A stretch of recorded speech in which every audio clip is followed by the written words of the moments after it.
Kemudian ada pembahasan, ini pembahasan yang cukup penting, ya bagi nakes juga penting, kaum muslimin juga penting.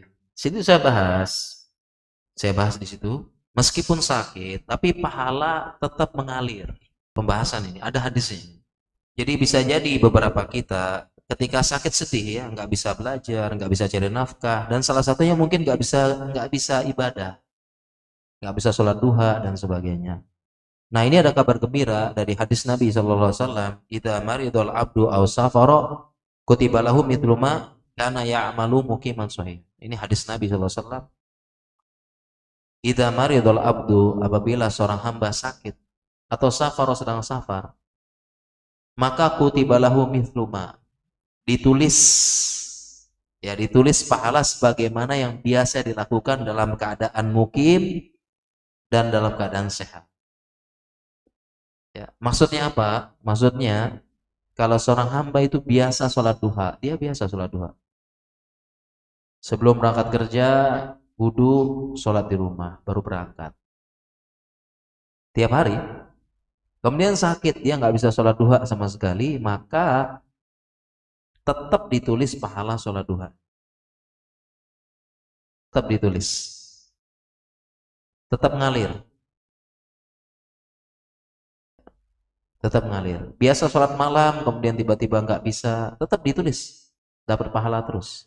Berdasarkan hadis ini. Tetap ditulis pahalanya. Ngalir pahalanya. Lalu hadis ini disyarah oleh beberapa ulama. Maksudnya apa? Ngalir pahalanya. Ada dua syaratnya. Ada dua syaratnya tetap pahala mengalir. Yang pertama, dia berniat, bertekad melaksanakan.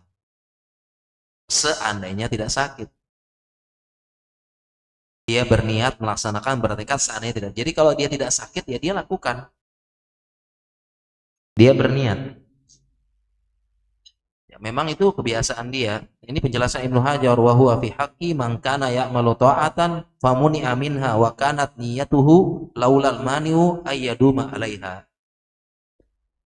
Ya, ini bagi orang yang terbiasa melakukan ketaatan, kemudian dia tercegah. Nah, kalau tidak ada penghalang, niscaya dia melakukan rutinitas tersebut. Sebagian ulama juga mensyarah hadis ini, termasuk dalam hadis ini adalah wanita yang haid. Sebagian ulama menjelaskan termasuk dalam hadis ini adalah wanita yang haid. Kenapa wanita haid termasuk sakit? Memang sakit kan? Ya, sakit ya, wanita sakit. Kalau haid itu sakit, itu nama istilah medisnya dysmenorrhea. Ada yang sakitnya ringan, ada yang sakitnya parah, dysmenorrhea.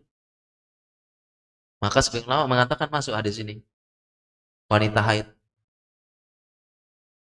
masuk. Kemudian yang kedua, ibadah yang dilakukan itu syaratnya ibadah itu rutin. Memang rutin tiap hari dia kerjakan sholat duha. Perempuan yang haid tiap rutin dia ini rutin sholat duha. Tiba-tiba terhalangi, maka tetap Allah tulis pahalanya. Di situ saya nukil perkataan Syekh Muhammad bin Shalih Al Utsaimin, yakni annal insana idza kana min adatihi ayyamala amalan sholihan thumma marida falam yaqdir lahu fa innahu yaqtabu lahu ajru kamilan. Walhamdulillah.